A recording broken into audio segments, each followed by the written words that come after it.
प्यारे बच्चों, उम्मीद है कि आप लोग बहुत अच्छे से पढ़ाई कर रहे होंगे। अपने क्लास में पढ़ाई के इसी क्रम में मैं चाह रही हूँ कि आप लोग हिंदी पढ़ना बढ़िया से सीख गए हैं और मैथ भी अच्छी खासी आप लोग को आती है। तो हम लोग व्याकरण पे चर्चा करते हैं। पिछली कक्षाओं में भी व्याकरण हमने आप लोग को पढ़ाया है, लेकिन एक बार मैं चाह रही हूँ कि पूरा रिवीजन कराऊँ आप लोग के व्याकरण का, क्योंकि व्याकरण आप लोग को आज ही नहीं हर क्लास में आगे भी उच्च स्तर पे जब आप लोग शिक्षा लेंगे तब भी व्याकरण आप लोग को काम आएंगे और हूबहू यही चीजें होंगी, यही डिफिनेशन होंगी, बस थोड़ा सा उसका एरिया बढ़ता चला जाएगा। तो इसको पढ़ना आप लोग के लिए बहुत जरूरी है और पढ़ने के साथ साथ समझना भी बहुत जरूरी है। जब इसको समझ के पढ़िएगा तब अच्छी तरह से आप लोग को समझ में आएगा। तो समझ जाएंगे तब जल्दी भूलेंगे नहीं, और क्योंकि ये आगे भी काम देंगी तो इसके लिए आप लोग देखिए व्याकरण की शुरुआत, मतलब शुरुआत से ही हम पढ़ाना शुरू करते हैं व्याकरण को। भाषा, लिपि और व्याकरण से, यहीं से शुरुआत होती है हिंदी व्याकरण। ठीक है, तो पहली बात आती है भाषा। पहली बात कहाँ आती है? भाषा। भाषा भाषा हम सब लोग प्रयोग करते हैं, लेकिन अभी भाषा की डिफिनीशन पूछी जाए तो नहीं बता पाते। पर्टिकुलर एक लाइन में, एक शब्द में, एक लाइन में नहीं बता पाएंगे। तो आप समझने के लिए समझिए कि जैसे हम लोग आपसे बात कर रहे हैं, मान लीजिए किसी का जन्मदिन है, किसी बच्चे का जन्मदिन है, आपके घर पे किसी का जन्मदिन है और आप लोग जाते हैं, केक काटते हैं ना, केक कटता है, बर्थडे होता है, वो केक काटता है, तो आप लोग क्या बोलते हैं? हैप्पी बर्थडे बोलते हैं, हैप्पी बर्थडे टू यू, यही बोलते हैं ना? Yes ma'am. तो ये हैप्पी बर्थडे टू यू बोलते जो हैं, इसको कभी आप लोगों ने सोचा कि हम किस भाषा में बोल रहे हैं? किस भाषा में बोल रहे हैं? इसको सोचा है कभी? नहीं सोचा होगा, तो सोचिए। हैप्पी बर्थडे टू यू ये इंग्लिश भाषा हो गई ना? Yes ma'am. ऐसे ही हिंदी भाषा है, फारसी है, उर्दू है, कई भाषाएं हैं। तो हम लोग को भाषा पढ़नी है, मतलब जो भी बोलने के लिए हम छोटी छोटी ध्वनियों का यूज करते हैं ना? छोटी छोटी ध्वनियों को मिला के भाषा बनती है। इसको छोटी सी डिफिनेशन आप ये भी कह सकते हैं कि छोटी छोटी ध्वनियों के मेल को ही भाषा कहते हैं। क्या कहते हैं? भाषा। छोटी छोटी ध्वनियों के मेल को भाषा कहते हैं। उम्मीद है कि भाषा समझ में आ रही होगी। देखो मैं आप लोग से बात कर रही हूँ, तो मैं भी किसी भाषा में ही तो बात कर रही हूँ। Yes ma'am. कौन सी भाषा है? हिंदी। कौन सी भाषा है? हिंदी। देखो जब मैं बोल रही हूँ भाषा, तो ये हिंदी है। इसी को अगर बोल दिया गया लैंग्वेज तो क्या है? इंग्लिश है। इसलिए मैं हिंदी और इंग्लिश दोनों में लिखा है, ताकि इससे भी आप लोग को क्लियर कर सकूं। ठीक है, तो मैं भी आप लोग से जो बात कर रही हूँ, या आप लोग जो मुझसे बात करते हैं, कुछ पूछते हैं, खेल खेल में बात करते हैं, आपस में बात करते हैं, तो किसी न किसी भाषा के थ्रू हम लोग बात करते हैं, अपना कन्वर्सेशन करते हैं। समझ में आ रहा है? Yes ma'am. छोटी छोटी ध्वनियों के मेल को भाषा कहते हैं। क्या कहते हैं? भाषा कहते हैं। समझ में आया होगा आप लोग को कि छोटी छोटी ध्वनियों के मेल को भाषा कहते हैं। हम और आप जो आपस में बातें करते हैं, आप अपने दोस्तों से बातें करते हैं, आप अपने परिवार वालों से बात करते हैं, भाई बहनों से, तो किसी न किसी भाषा के माध्यम से करते हैं। तो आप इतना याद रखिए कि छोटे छोटे ध्वनियों के मेल को भाषा कहते हैं। तो बच्चों समझ में आया ना? अब आते हैं हम लोग डिफिनीशन पे। अभी हम लोग भाषा की बात कर रहे हैं। भाषा के बाद हम आएंगे लिपि पे, और लिपि के बाद आएंगे व्याकरण पे। ठीक है, ये व्याकरण का शुरुआत है, जहाँ से आप लोग व्याकरण शुरू करेंगे। चलिए आ जाते हैं भाषा पे। भाषा वह साधन है जिसके द्वारा हम एक दूसरे के विचारों एवं भावों को समझते हैं। डिफिनीशन है, भाषा वह साधन है जिसके द्वारा हम एक दूसरे को, मतलब दो लोग कोई भी हो, एक दूसरे को भाव को और विचारों को समझ पाते हैं। भाषा वही साधन है। अब समझ पाए? अगर देखो हम आप सब हिंदी भाषी हैं, यहाँ हिंदी बोलते हैं ना, हिंदी भाषी हैं हम। Yes ma'am. हिंदी बोलते हैं, भोजपुरी बोलते हैं, ये सब समझ पाते हैं हम लोग। अभी हमसे आके या आपसे आके कोई फारसी में बोलने लगे, तेलुगु में बोलने लगे, तो हम समझ पाएंगे? नहीं समझ पाएंगे। देखो कन्वर्सेशन तब हो पाता है जब एक बोले और दूसरा समझ पाए। अभी हम लोग समझ पा रहे हैं ना एक दूसरे की बात? Yes ma'am. कि हम दोनों लोग एक ही भाषा में अपनी बात को कह रहे हैं। तो वही देखो, भाषा वह साधन है जिसके द्वारा हम एक दूसरे के विचारों और भाव को समझ पाते हैं। समझ में आ रहा है भाषा? Yes ma'am. हाँ, तो भाषा वह साधन है, ये डिफिनेशन है भाषा की। नोट करिएगा कि भाषा वह साधन है जिसके द्वारा हम एक दूसरे के भाव और विचारों को समझ पाते हैं, या फिर आप इसको कह लीजिए जिससे हम एक दूसरे के भाव और विचारों को समझ पाते हैं उसे भाषा कहते हैं। जिस माध्यम से हम एक दूसरे के भाव और विचारों को समझ पाते हैं उसे भाषा कहते हैं। नोट करिए, हमें अपनी बातों को अगर एक दूसरे तक पहुंचाना है तो इसका दो ही माध्यम होता है। दो माध्यम होता है ना? Yes ma'am. या तो हम लिख कर पहुंचा सकते हैं, या तो बोल के पहुंचा सकते हैं। या तो हम लिख के आपको दे सकते हैं, या तो आपसे बोल सकते हैं, बात कर सकते हैं। लिखित और मौखिक भाषा के दो रूप हैं, एक लिखित, एक मौखिक। मौखिक। तो पहला बोलिए, लिखित भाषा। लिखित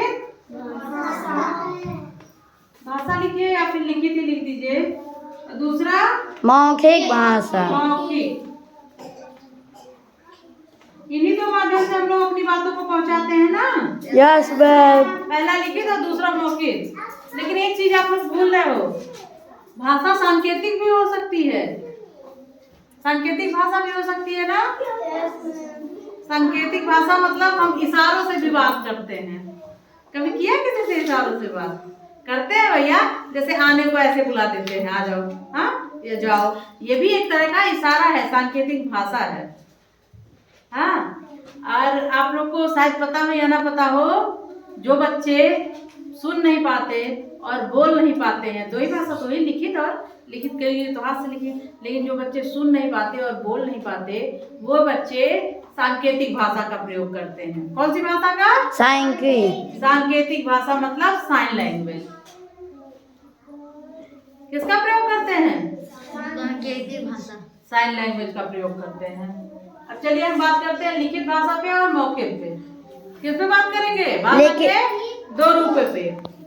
अब आप हमको बताइए, लिखित भाषा क्या हुई? जो लिख के दिया जाता है। लिखित भाषा वो है जो लिख के काम, जैसे हम आपको लिख के बता रहे हैं, ये लिखित भाषा है। और जो बोल के बता रहे हैं ये है मौखिक भाषा। मैंने आप लोग से कोई प्रश्न पूछा, उसका उत्तर आप लोगों ने बोल के दिया तो वो हो गई मौखिक भाषा। और मैंने आपको कोई क्वेश्चन दिया, उसका उत्तर आपने कॉपी पे लिख के दिया, जिस तरह से पेपर कराया जाता है, तो वो हो गई लिखित भाषा। समझ आ रहा है? लिखित भाषा वो है जिसका उत्तर हम लोग लिख के देते हैं, जिसका जवाब हम लोग लिख के देते हैं। और मौखिक भाषा वो है जो हम बोल के बता पाते हैं, एक दूसरे से बात करके बता पाते हैं। लिखित भाषा और मौखिक भाषा समझ में आ रहा है? Yes ma'am. मौखिक भाषा आप एक चीज समझ लीजिए, जैसे सुबह सुबह प्रेयर होता है, स्कूल में होता है। Yes ma'am. स्कूल में भी होता है। तो जब माइक से प्रेयर होता है या फिर इस तरह से प्रेयर होता है, तो हम वहां से जो बोलते हैं, जो बच्चों को बताते हैं या बोला जा रहा, जो प्रार्थना हो रही है, वो किस भाषा में हो रही है? मौखिक रूप से हो रही है। तो वो मौखिक भाषा का उदाहरण दिमाग में बैठाइए। मौखिक भाषा का उदाहरण जैसे स्कूलों में प्रार्थना सभा होती है, मॉर्निंग असेंबली होती है।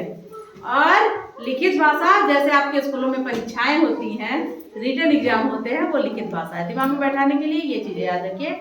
जैसे अपने विद्यालय में मॉर्निंग असेंबली होती है, प्रेयर कराया जाता है, वो हो गई मौखिक भाषा। और जिस तरह से आपके यहाँ परीक्षाएं कराई जाती हैं, वो हो गई लिखित भाषा। क्लियर? Yes ma'am. भाषा वह साधन है जिसके द्वारा हम अपने भाव और विचारों को एक दूसरे को समझा पाते हैं। कोई जरूरी नहीं वो बहुत तुम word to word, line to line ही याद करो। इसको समझो और अपने हिसाब से इसको याद करो कि भाषा क्या है। इसी पे ना चलो। भाषा वह साधन है जिसके द्वारा हम एक दूसरे के विचारों और भाव को समझते हैं। भाषा वह माध्यम है जिससे हम अपने विचारों को एक दूसरे तक पहुंचा पाते हैं। ये भी भाषा की ही डिफिनेशन हुई। ठीक है, इतना समझ में आ रहा बच्चों? Yes ma'am. ठीक है, नोट कर। तो बच्चों हमने बात की भाषा पे, लिखित भाषा और मौखिक भाषा। इसके साथ साथ हमने आपको सांकेतिक भाषा भी बताया गया ना? Yes ma'am. अभी यहाँ थोड़ा छोटी सी चीज एक छूट रही थी, बोली। बोली जानते हो, जैसे हम लोग बोल रहे हैं, ये बोली है। भाषा जो है थोड़ी थोड़ी दूर पे बदलती रहती है। थोड़ी थोड़ी जगहों पे जाइए, वहाँ की भाषाएं बदलती रहती है ना। हमारे गांव में जाकर देखिए, जो हिंदी बोली जाती है वो कुछ अलग होती है। गांव में हिंदी अलग से बोलते हैं ना। अभी स्कूलों में हम लोग तो ऐसे ही सिखाएंगे, लेकिन अभी गांव के अंदर जाइए, या फिर आप ही लोग गांव में जाके इस हिंदी को चेंज करके दूसरी हिंदी में आ जाते हैं ना। जैसे वहाँ बोलते हैं लोग, उसी तरह से जो हर भाषा में इस तरह क्षेत्रीय विभिन्नताएं पाई जाती हैं। हर क्षेत्र में, हर जगह पे अलग अलग भाषाएं होती हैं, बोलियां होती हैं। जैसे आप लोग समझ सकते हो कि बोली से ही पहचान जाते हो कि ये गोरखपुर के लोग हैं, ये बहराइच के लोग हैं, हाँ, ये गाजीपुर के लोग हैं, ये बिहार के लोग हैं। अलग अलग टाइप का हो नहीं जाता है, उतने वो बोली हो जाती है बेटा। हर जगह चेंज होती है, थोड़ी थोड़ी दूर पे बदलती रहती है। लेकिन ये बोली जो होती है, इसमें लेखन कार्य नहीं होता, इस तरह लिखा नहीं जाता है। लिखा जाता है इसी तरह से जिस तरह से हम और आप बातें कर रहे हैं। जो हम लोग बोलते हैं, जो बोली होती है, उस तरह से लेखन कार्य नहीं होता। आपको बता दें, भारत में कुल 22 मान्यता प्राप्त भाषाएं हैं। कितनी भाषाएं हैं? 22 भाषाएं तो बहुत है, लेकिन 22 जो हैं वो मान्यता प्राप्त भाषाएं हैं, जो मान्य है सरकार के द्वारा और मान्यता प्राप्त है। इन सब की अपनी एक लिपि होती है। जो 22 भाषाएं हैं मान्यता प्राप्त, इन सब की अपनी एक लिपि मतलब हिंदी की जो लिपि हो गई, जैसे काखा काखा हम लोग लिखते हैं, ये हिंदी में हो गया। ABCD जो लिखते हैं इंग्लिश में हो गया। अभी उर्दू में क्या लिखते हैं आप लोग? अलिफ बेते। ये आपकी उर्दू की भाषा हो, ये लिपि हो गई बेटा। ये अपनी अपनी भाषाओं की लिपि हो जाती है। ऐसे ही अन्य भाषाएं हैं, उनकी भी है। देखिए, हम 22 मान्यता प्राप्त भाषाओं को एक बार ऐसे ही आपको बता दे रहे हैं, ठीक है? फिर लिखवा देंगे आपको। कश्मीरी भाषा, असमिया भाषा, डोगरी, मणिपुरी, नेपाली, कन्नड़, उर्दू, संथाली, तेलुगु, बांग्ला, कोंकणी, उड़िया, सिंधी, बोडो, मैथिली, मराठी, पंजाबी, गुजराती, मलयालम, संस्कृत, तमिल, हिंदी। ये 22 मान्यता प्राप्त भाषाएं हैं। और हिंदी जो है वो हमारी राष्ट्रभाषा है। क्या है? राष्ट्रभाषा। हिंदी हमारी राष्ट्रभाषा है। उम्मीद है कि आप लोग को समझ में आया होगा भाषा का ये चैप्टर। समझ में आया है? ठीक है, इसको आपको लोग ने नोट भी किया है और इसको आप लोग दोहराते रहिए ताकि भूले ना। ये आपको बहुत लंबे समय तक काम आएंगे। जब तक आप लोग पढ़ेंगे या शिक्षा से जुड़े रहेंगे, तब तक आप लोग को ये सारी चीज़ें काम आएंगी। अभी हम लोगों ने बात भाषा पे ही करी है। किस पे करी है? भाषा पे। अब हम लोग बात करेंगे लिपि की। तो लिपि भाषा के साथ में जुड़ी है। मैं आपको बताऊं, हम लोग अपने विचारों का आदान प्रदान या बोल कर करते हैं या लिख कर करते हैं। ऐसे ही करते हैं ना। जब हम बोल कर प्रयोग करते हैं तब हम ध्वनियों का प्रयोग करते हैं, और जब हम लिख कर प्रयोग करते हैं तो ध्वनियों के लिए बनाए गए चिन्हों का प्रयोग करते हैं। Yes ma'am. जब हम लिख कर प्रयोग करते हैं तो हम ध्वनियों के लिए बनाए गए चिन्हों का प्रयोग करते हैं, और उन्हीं चिन्हों को, ध्वनियों के लिए बनाए गए चिन्हों को ही लिपि कहते हैं। बहुत छोटी सी चीज है।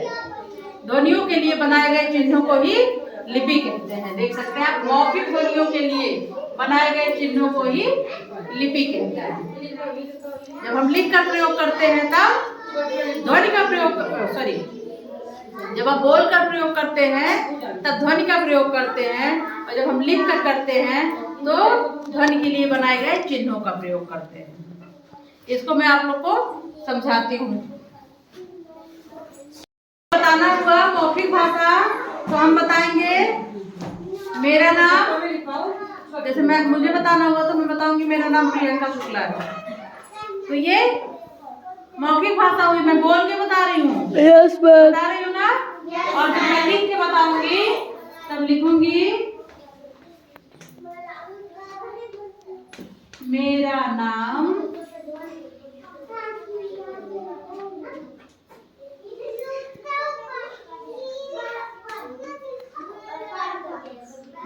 शुक्ला है, ये लिख के बता रही हूँ। खैर ये है तो हिंदी है ना? Yes, ma'am. लेकिन जब मैं बोल के बताई हूँ तो ध्वनि का प्रयोग करी हूँ, लेकिन उसको जब मैं लिख के बताई हूँ तो ध्वनि के लिए बनाए गए चिन्हों का प्रयोग करी। ध्वनि के लिए बनाए गए चिन्ह हमने पढ़े हैं आ से लेके आहा तक, जो मात्राओं के रूप में, स्वर के रूप में, का से लेके ज्ञा तक पढ़ा है ना, वही चिन्ह है। उनको मिला के जो बने हैं वो हमारे, देखिए इस तरह से हम लोग लिखते हैं। अभी हमको ये हम हिंदी भाषा में बताए, भाषा कई प्रकार की होती है। अभी हम लोग जिन भाषाओं को जानते हैं, अब हम अंग्रेजी में भी बता सकते हैं, बता सकते हैं ना? Yes, ma'am. इतना तो आप लोग जानते ही हो। माय नेम इज, जिसका नाम हो प्रियंका शुक्ला, ठीक? Yes, ma'am. संस्कृत में भी लिख सकते हैं। इसी तरह आप लोग उर्दू में लिखते हैं, जो लोग फारसी जानते हैं वो फारसी में लिखते हैं, जो लोग तमिल जानते हैं तमिल में, जो मराठी जानते हैं मराठी में, लोग अपनी अपनी भाषाओं में लिखते हैं। लेकिन लिपि का बस यही एक है कि जब हम बोल का प्रयोग करते हैं तो उसकी ध्वनि का प्रयोग करते हैं, और जब हम लिख कर प्रयोग करते हैं तब ध्वनि के चिन्हों का प्रयोग करते हैं। उम्मीद है आप लोग को लिपि समझ में आ गई होगी।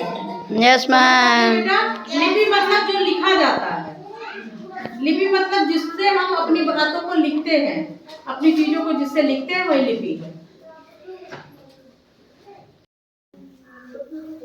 बच्चों, अब हम लोगों ने पढ़ी भाषा और लिपि, इसके बाद हम आते हैं व्याकरण पे। किस पे आते हैं? यहाँ देखिए मैंने डाला था भाषा, लिपि और व्याकरण, तो इसलिए भाषा लिपि में बता चुकी। अब आ रही हूँ व्याकरण पे। अभी यहाँ मैं देख रही हूँ व्याकरण के लिए थोड़ी लाइन लिखी हूँ। व्याकरण हमें भाषा के शुद्ध रूप का ज्ञान कराता है। इस लाइन को डिफाइन करने के लिए मैं यहाँ दो लाइन या दो वाक्य लिखी हूँ। वाक्य कोई पढ़ सकता है? Yes, ma'am. कोई एक बच्चा खड़ा होकर पढ़े। हाँ। चलिए पढ़िए। माँ की सड़ी नीली है, पिताजी बाजार जाऊंगा। क्या ये सेंटेंस सही है? गलत। क्या ये दोनों वाक्य सही हैं? गलत। नहीं सही है। देखिए, माँ की सड़ी नीली है, इसका क्या होगा? माँ की साड़ी नीली है। माँ की साड़ी नीली है। साड़ी नीली है। नीली है। और दूसरा क्या होगा? पिताजी बाजार जाएंगे। पिताजी बाजार जाएंगे, ये तो होगा। Yes, ma'am. पिताजी बाजार जाएंगे। जाएंगे। अगर हमें व्याकरण का ज्ञान नहीं है तो इसी तरह हम उल्टे पुल्टे वाक्य लिखते हैं। अभी अपने भी स्कूल में बहुत बच्चे हैं जो इस तरह से लिखते हैं ना? Yes, ma'am. किसी ने कभी सिमरन की कॉपी पढ़ी है? ऐसे ही लिखती है। बहुत बच्चे हैं जो इसी तरह लिखेंगे। जब तक बच्चों आप लोग को व्याकरण का सही ज्ञान नहीं होगा तब तक आप लोग इसी तरह से पढ़ेंगे। व्याकरण की मदद से ही हम क्रिया, कर्म, लिंग, व्याकरण, पंक्ति, ये सारी चीजें जान पाते हैं, सही है या नहीं सही है। हाँ, ये सारी चीजों को जानने के लिए हमें व्याकरण की जरूरत पड़ती है। अब एक शब्द में जानिए कि व्याकरण हमें भाषा के शुद्ध रूप का ज्ञान कराता है। भाषा के शुद्ध रूप के लिए हमें क्रिया, कर्म और हाँ जी। क्रिया, कर्म, लिंग, वचन, वर्तनी, वाक्य, ये सारी चीजों की जानकारी हमें व्याकरण से ही प्राप्त होती है। अगर कोई भी शब्द ऐसे लिखा है कोई वाक्य, तो इसकी गलतियों को जानने के लिए हमें व्याकरण को जानना पड़ेगा। हम जब तक व्याकरण नहीं जानेंगे तब तक हम शुद्ध रूप से लिख नहीं सकते। ये है व्याकरण। व्याकरण के समझने के लिए आप समझिए, व्याकरण हमें भाषा के शुद्ध रूप का ज्ञान कराता है। तो उम्मीद है बच्चों कि आप लोग को भाषा, लिपि, व्याकरण समझ में आया होगा। बहुत ही सिंपल और आसान सरल शब्दों में मैं आपको समझाने का प्रयास करी हूँ, और ऐसे ही हर चीजों को समझाने का प्रयास